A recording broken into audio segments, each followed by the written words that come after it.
rise from a dirt-poor army brat to a millionaire. But tonight, something felt different. The Spanish moss hung heavier in the humid air, and the usual chorus of cicadas seemed muted, as if nature itself sensed the storm brewing. Rose emerged from the house, her auburn hair catching the dying light.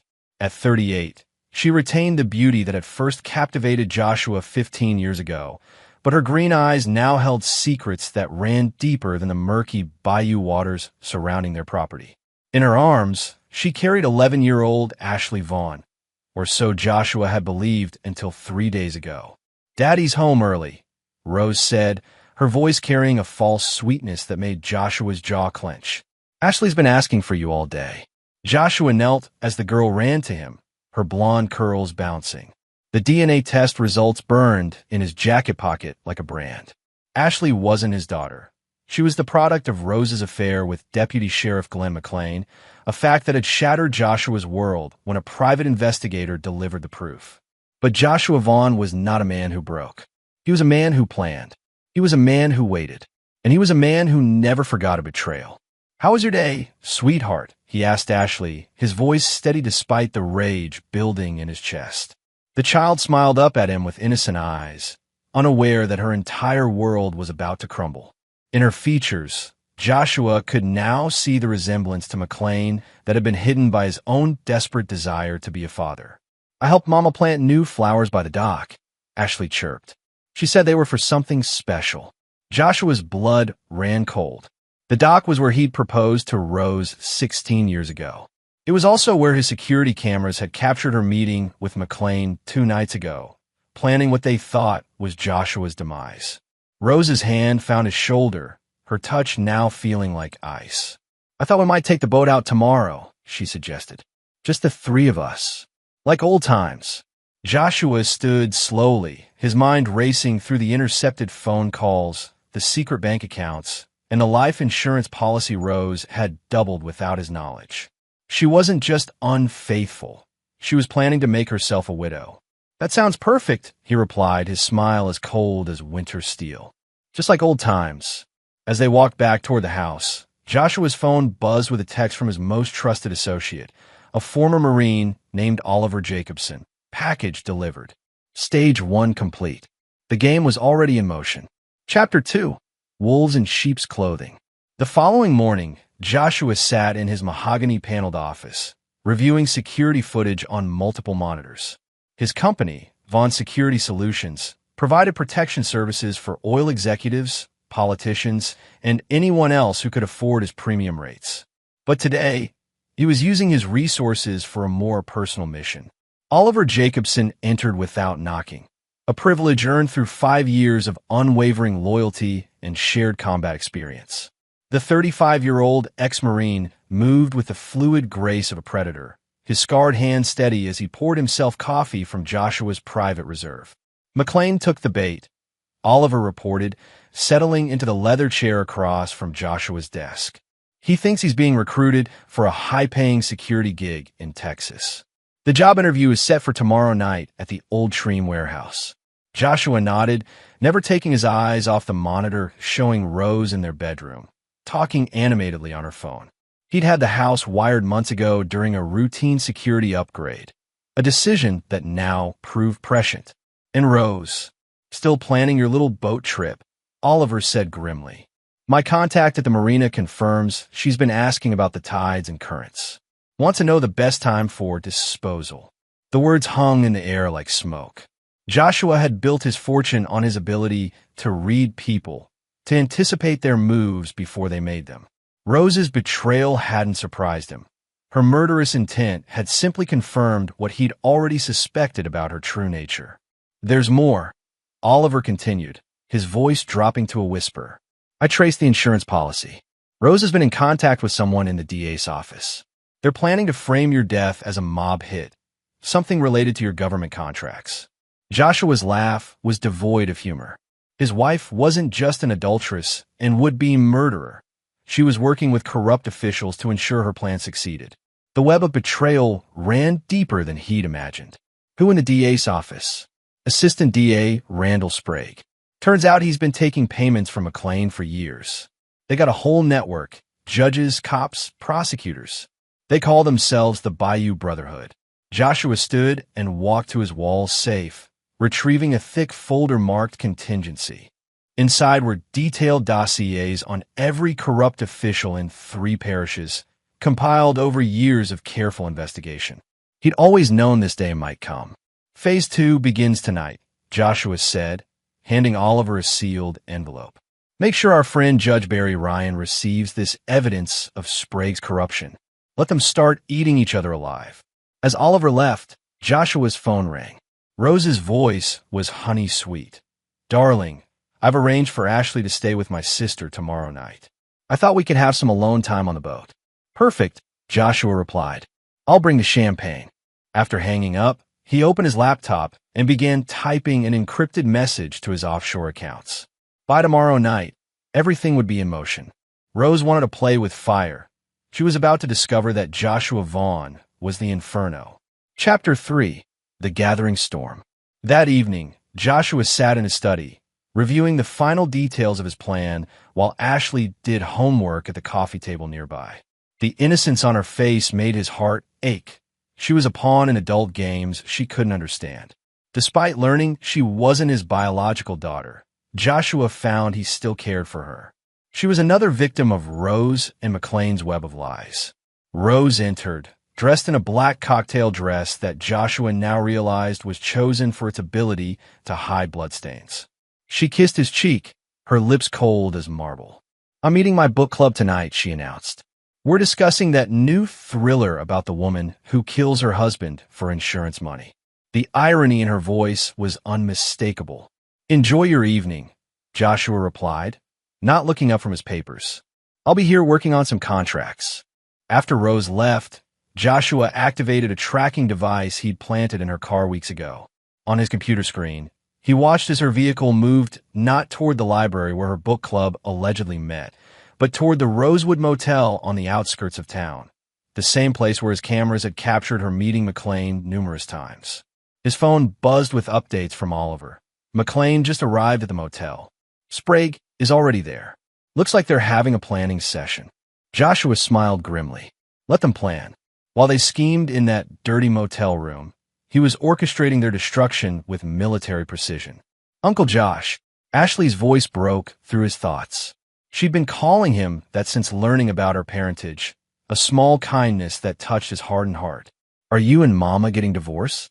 The question hit him like a physical blow. Children always sensed more than adults gave them credit for. Joshua closed his laptop and knelt beside her. Why would you ask that, sweetheart? She's been acting weird, and she keeps making phone calls where she whispers. Plus, she threw away all the pictures of our family trips. Ashley's blue eyes, McLean's eyes, filled with tears. I don't want you to go away. Joshua pulled her into a gentle embrace, his rage at Rose doubling. It was one thing to betray him, another entirely to traumatize an innocent child with her schemes. I'm not going anywhere, he promised, and meant it. Your mama and I have some things to work out, but you'll always be safe. I'll make sure of it. As he tucked Ashley into bed an hour later, Joshua's phone lit up with another message from Oliver. They're on the move. Rose is heading to Sprague's office. McLean went to the sheriff's station. Something's happening tonight. Joshua checked his watch. 9:47 p.m. Phase 3 would begin at midnight. Returning to his study, he opened a secure video link to 6 different locations around Louisiana. On each screen, former military associates he'd placed in strategic positions over the years gave him silent thumbs-up signals. The network he'd built wasn't for business. It was for war. At 11:30 p.m., Joshua received the call he'd been expecting. Mr. Vaughn? The voice belonged to Deputy Mark Reyes, one of the few honest cops left in the parish. We've had reports of suspicious activity at your property. I'm heading over with backup to check things out. I appreciate your concern, Deputy, Joshua replied calmly. But everything's quiet here.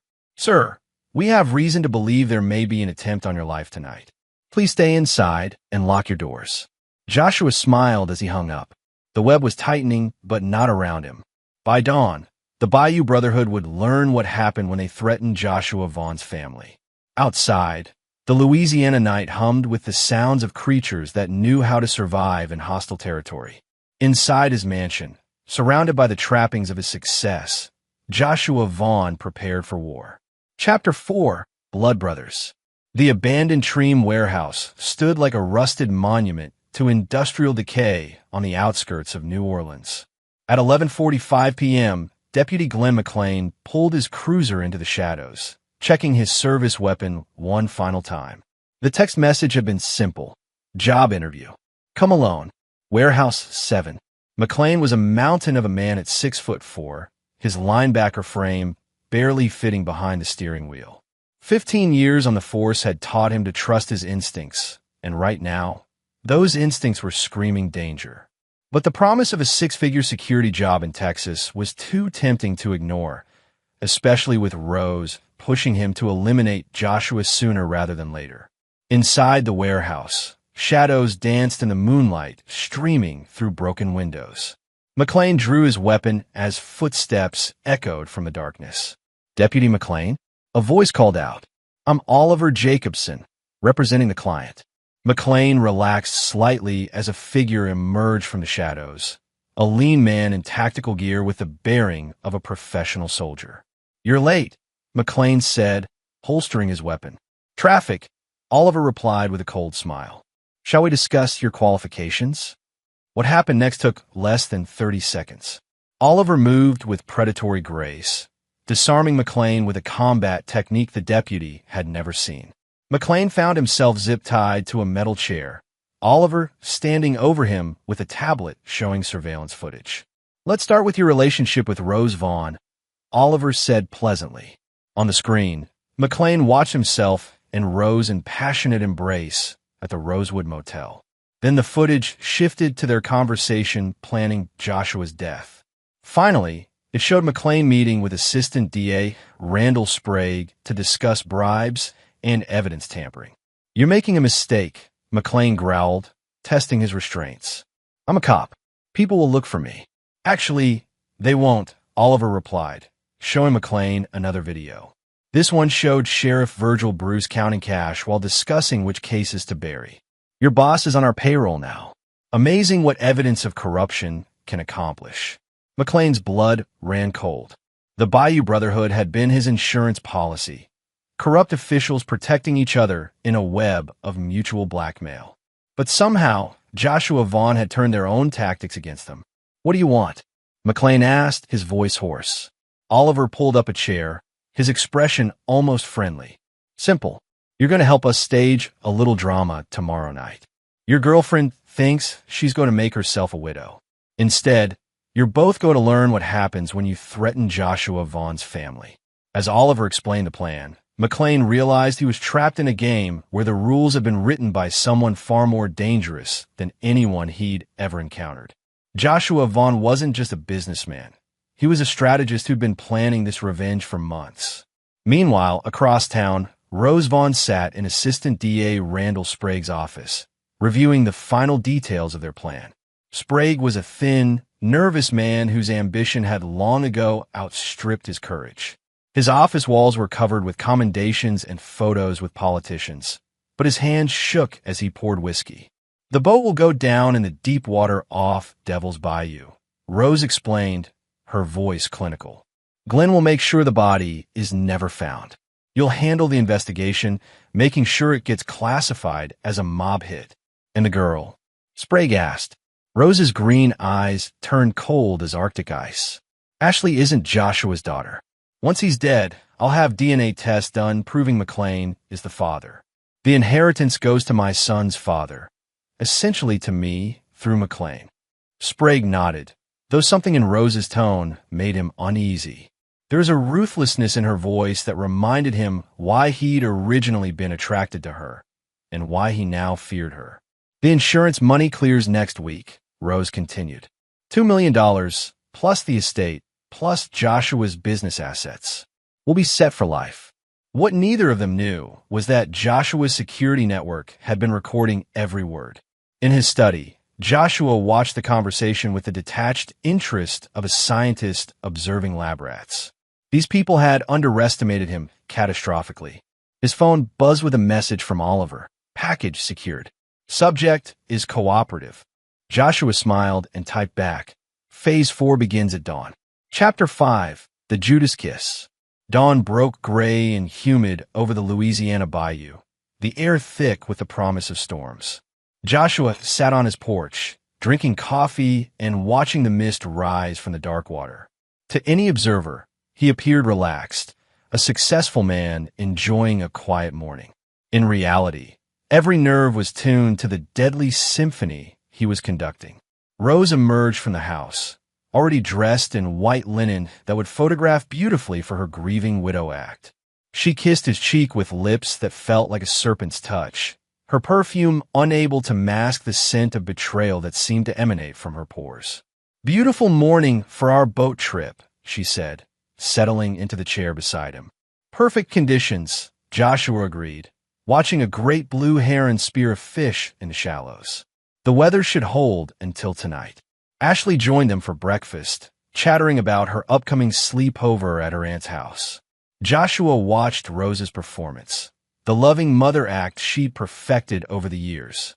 It was almost impressive how seamlessly she lied to a child who trusted her completely. After breakfast, Joshua excused himself to handle some business calls. In his study, he opened a secure channel to his network of associates positioned throughout the parish. On multiple screens, he could see Oliver's team maintaining surveillance on key locations: the sheriff's station, the DA's office, the motel where Rose and McLean conducted their affair. Status report, Joshua said into his headset. McLean's playing his part. Oliver's voice crackled through the secure channel. He's convinced Rose that everything's on schedule. She has no idea we've been feeding him lines all morning. And our friend Sprague? Getting nervous. He's made 3 calls to the governor's office this morning, trying to arrange some kind of immunity deal. Seems he's realized he's in over his head. Joshua smiled grimly. Sprague's panic was exactly what he'd expected. The assistant DA was a small-time corrupt official who'd never played in the major leagues of betrayal and murder. Now that he was facing real consequences, his nerve was cracking. Let him sweat, Joshua said. By tonight, none of them will have anywhere to run. The day passed with agonizing slowness. Joshua maintained his facade of normalcy, sharing lunch with Rose and Ashley, discussing trivial matters while his wife planned his murder. Every smile, every casual touch, every loving word from Rose's lips was a knife twist of betrayal. At 3 p.m., Rose's sister Morgan Pratt arrived to collect Ashley. Joshua hugged the girl tightly, breathing in her innocence one last time before everything changed forever. Be good for Aunt Morgan, he whispered.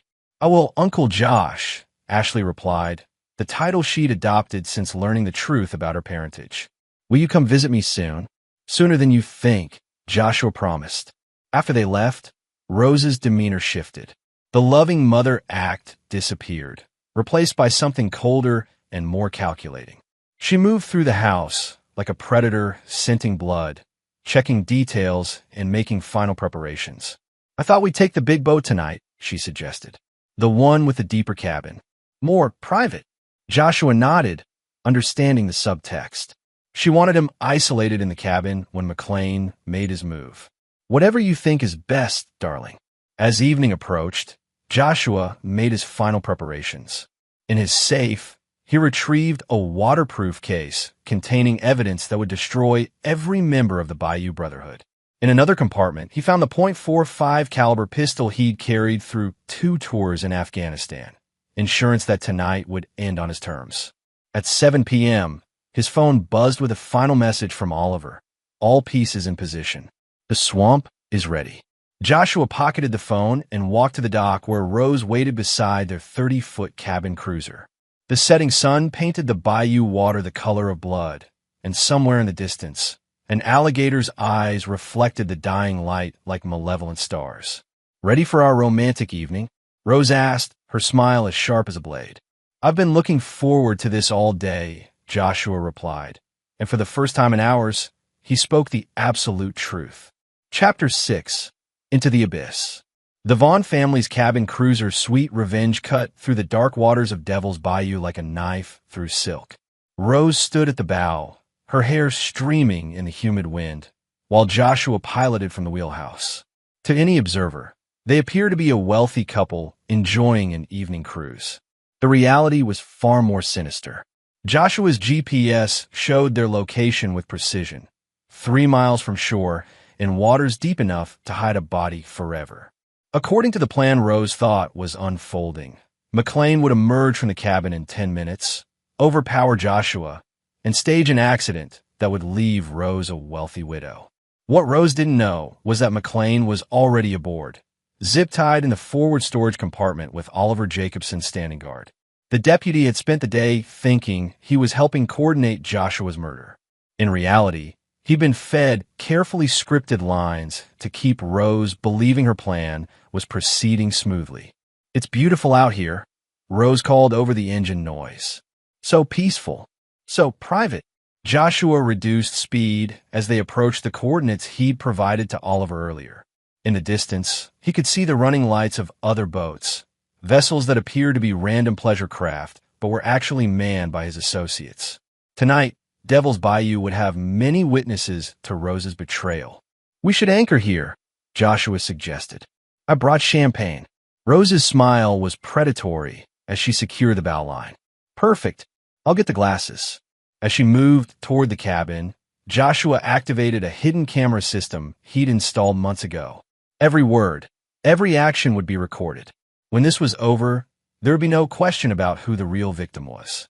Rose returned with champagne flutes and a bottle of Dom Perignon, the same vintage they'd drunk on their wedding night. The irony wasn't lost on Joshua as he popped the cork, the sound echoing across the dark water like a gunshot. "To us," Rose said, raising her glass. "To new beginnings. To truth," Joshua countered, clinking his glass against hers. They drank in silence, the bayou around them alive with the sounds of nocturnal predators. Somewhere in the reeds, an alligator's tail slapped the water, and Rose jumped slightly at the sound. "Nervous?" Joshua asked. "Of course not," Rose replied, but her hand trembled as she set down her glass. "Why would I be nervous?" Instead of answering, Joshua pulled out his phone and played a recording of her conversation with Sprague from the previous night. Rose's voice filled the air, clinical and cold, as she discussed his murder and Ashley's parentage. "Glenn will make sure the body is never found," her recorded voice said. "You'll handle the investigation, making sure it gets classified as a mob hit." Rose's face went white as parchment. "Joshua, I can explain." "Can you?" Joshua's voice was as cold as the bayou depths. "Can you explain how you've been planning my murder for months? Can you explain how Ashley isn't my daughter? Can you explain how you've been fucking Deputy McLean in cheap motels while pretending to love me?" Rose's mask finally slipped completely. The loving wife disappeared, replaced by something vicious and desperate. "You don't understand," she snarled. "You're never home. You're always working, always putting that damn business before your family.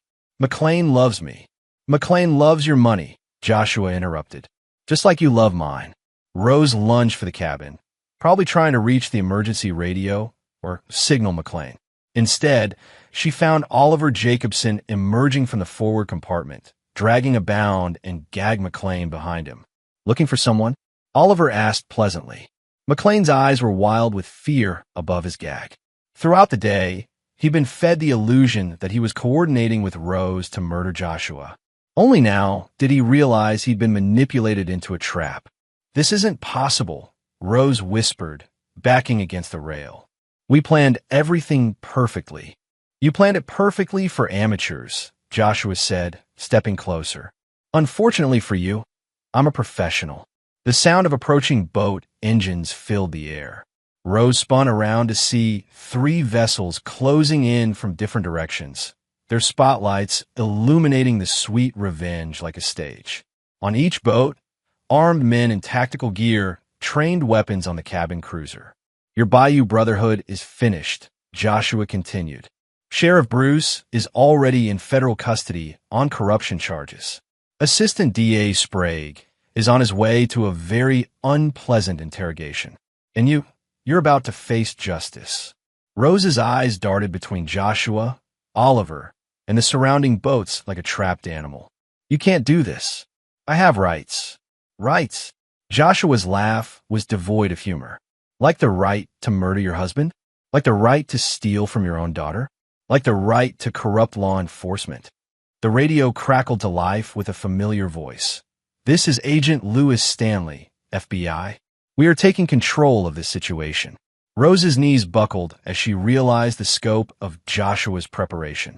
This wasn't just about catching her in adultery or theft. He'd orchestrated the destruction of an entire criminal network that had taken years to build. As federal agents boarded the Sweet Revenge, Joshua looked out over the dark waters of Devil's Bayou and allowed himself a small smile. The game was far from over, but the first phase of his revenge was complete. Chapter 7. The Judas Trap. 3 hours after the FBI's arrival on Devil's Bayou, Rose Vaughn found herself in an interrogation room at the federal building in New Orleans, her white linen outfit now wrinkled and stained with sweat. Across from her sat Agent Lewis Stanley, a lean man with prematurely gray hair and the patient demeanor of someone who'd broken countless suspects. Mrs. Vaughn, Agent Stanley began, sliding a thick folder across the metal table. We have 17 hours of recorded conversations, 43 photographs of clandestine meetings, bank records showing suspicious transfers, and testimony from Deputy McLean describing your plan to murder your husband. Rose's attorney, a nervous public defender named Philip Story, shifted uncomfortably beside her. He'd been assigned the case 20 minutes ago and was already regretting his career choices.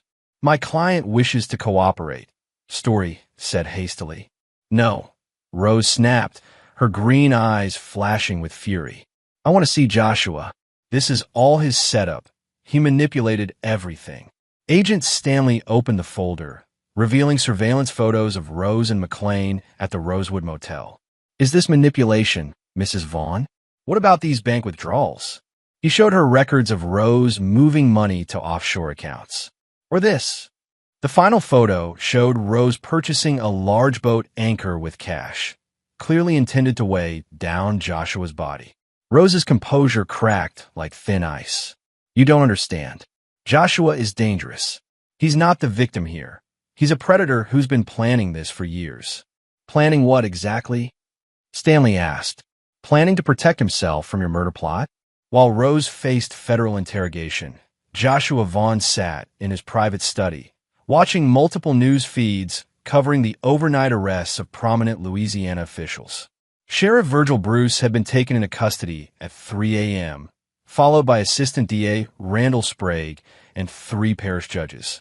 The corruption network Rose and McLean thought would protect them had become their downfall. Oliver Jacobson entered with a secure phone. It's Ashley, he said simply.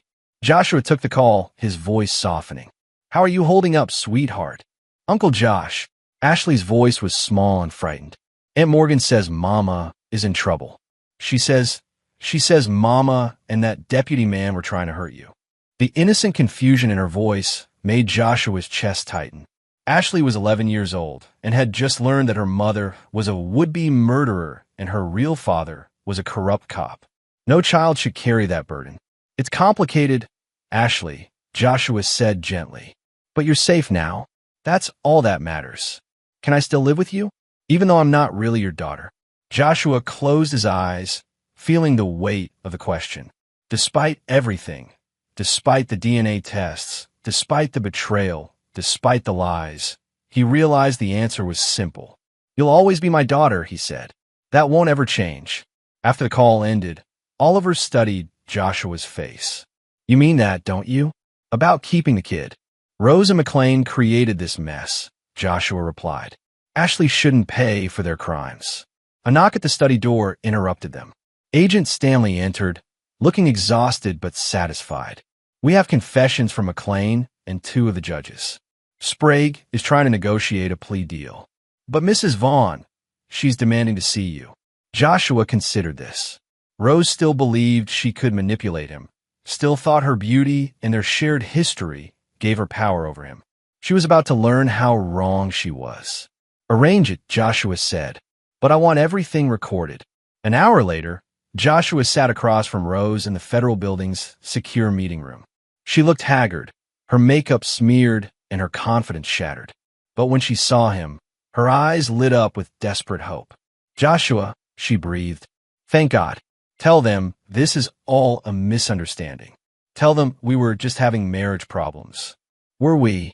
Joshua's voice was calm, almost conversational. "Is that what you call plotting my murder?" Rose's facade cracked again. "I was scared. You were so cold, so distant. I thought you were going to leave me with nothing. So you decided to kill me instead. I never wanted to hurt you." Rose's voice rose to near hysteria. "McLean said it would be quick, that you wouldn't suffer."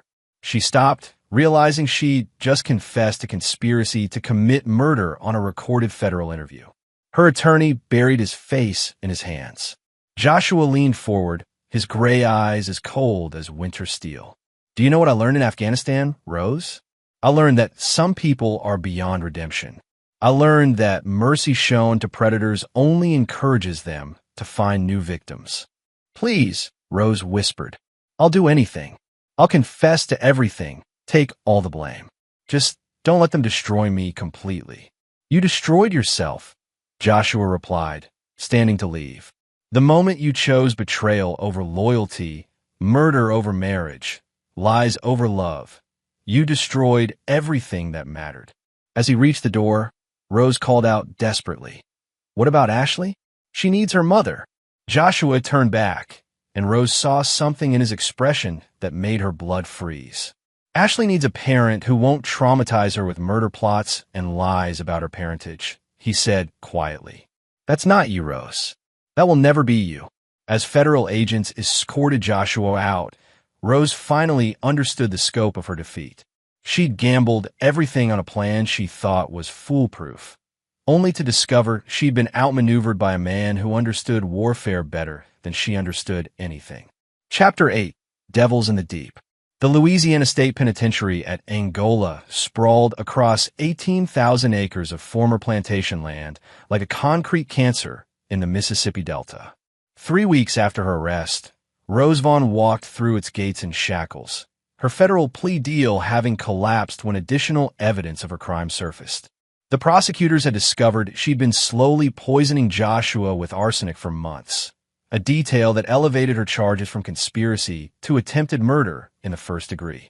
Meanwhile, Deputy Glenn McLean found himself in protective custody at a federal facility in Texas, his cooperation earning him a reduced sentence, but not the protection he'd hoped for. Word had leaked that he'd been feeding information to Joshua Vaughn's people, and corrupt law enforcement officers were not popular among any prison population. But the real drama was unfolding in the boardroom of Vaughn Security Solutions, where Joshua sat across from a team of lawyers representing Rose's family. Her sister Morgan Pratt had filed for emergency custody of Ashley, claiming Joshua had no legal right to raise a child who wasn't biologically his. "Mr. Vaughn," said the lead attorney, a sharp-faced woman named Grace Lewis, "my client is prepared to offer a generous visitation schedule, but Ashley belongs with her blood relatives." Joshua's own attorney, Arturo Eldridge, slid a thick folder across the conference table. "Before you continue, counselor, you might want to review these documents." Grace Lewis opened the folder, and her confident expression faltered. Inside were financial records showing that Morgan Pratt had been receiving payments from Rose for years, payments that came from accounts Rose had been secretly draining from the family business. There were also recordings of Morgan discussing Ashley's inheritance with Rose, conversations that revealed both women had been planning to use the child as a path to Joshua's wealth.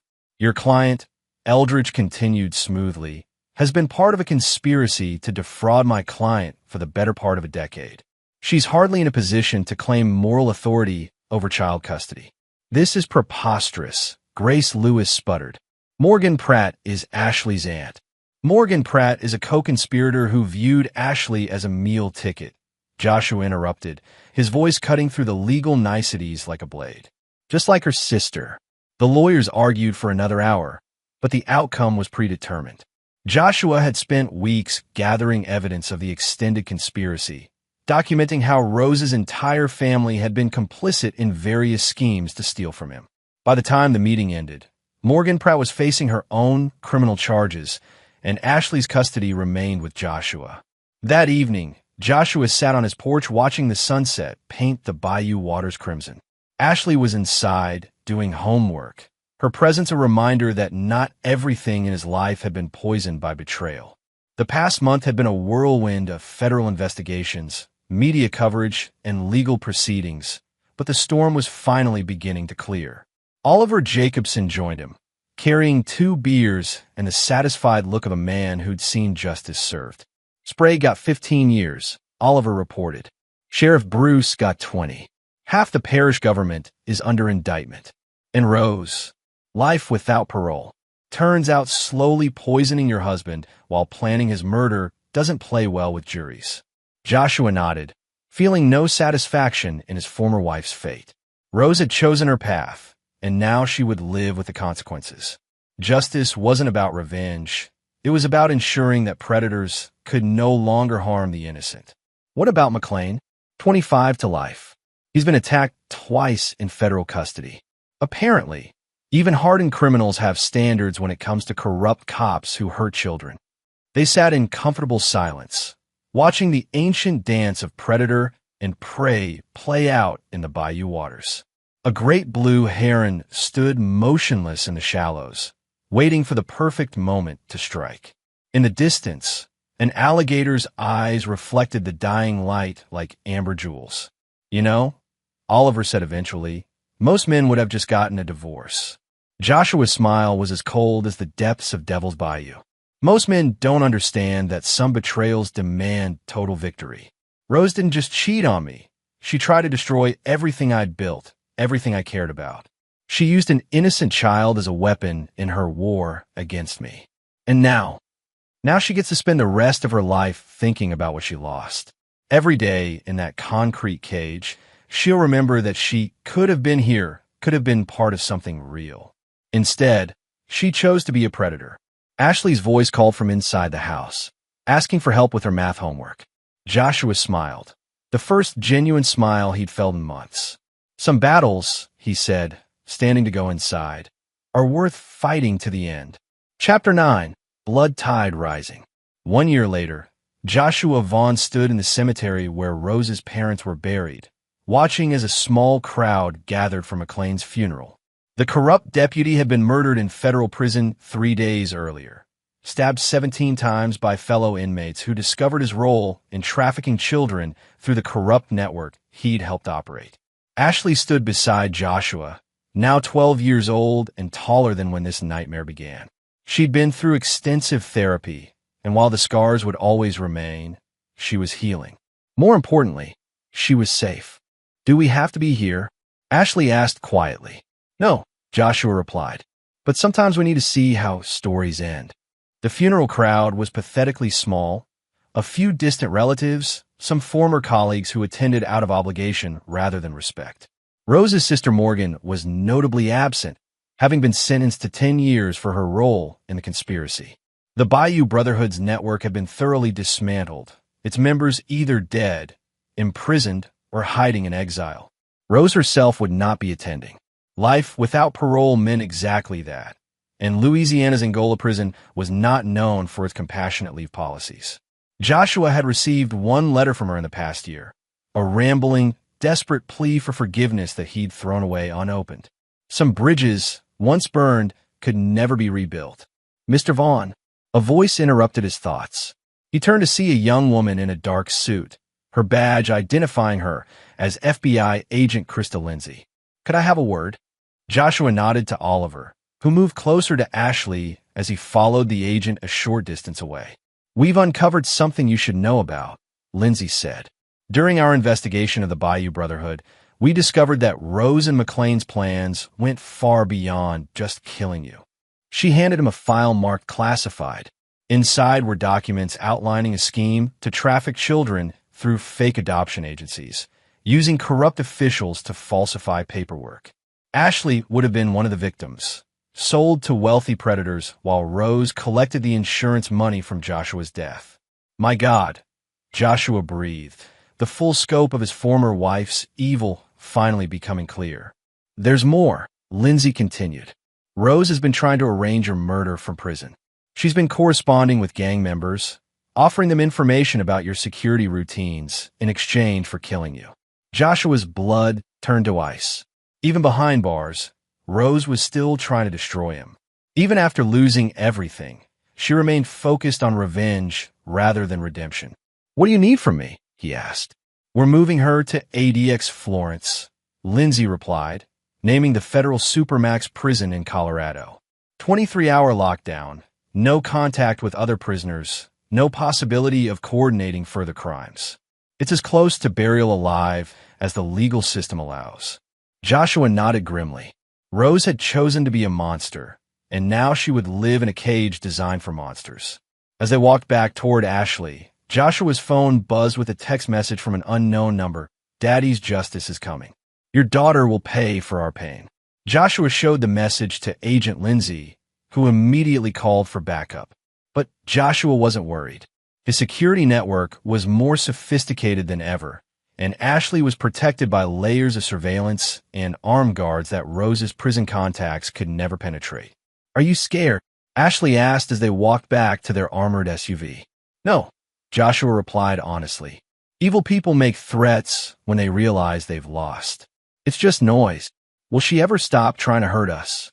Joshua looked down at the girl who'd become his daughter in every way that mattered. She deserved honesty, not comfortable lies. "Probably not," he said. "Some people choose to be broken. They choose hatred over healing, revenge over redemption. But that's their choice, not ours." "What's our choice?"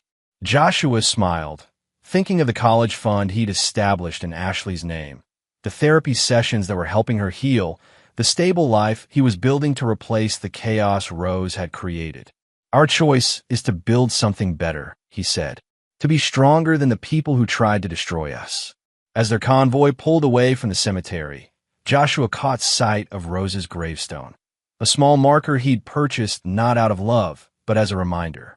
The inscription was simple: Rose Vaughn, 1987 to 2024. She chose poorly. Ashley was reading over his shoulder. "Mama's not dead," she said, confused. "Yes, she is," Joshua replied quietly. "The woman who gave birth to you died the day she chose murder over love.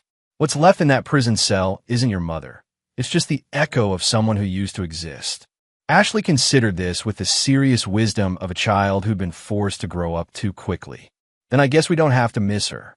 "No," Joshua agreed. "We don't." As they drove through the Louisiana countryside toward home, Joshua reflected on the past year.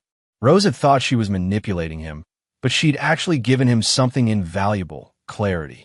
He now understood that mercy was not the same as weakness, that love was not the same as trust, and that some betrayals were so complete they could only be answered with total victory.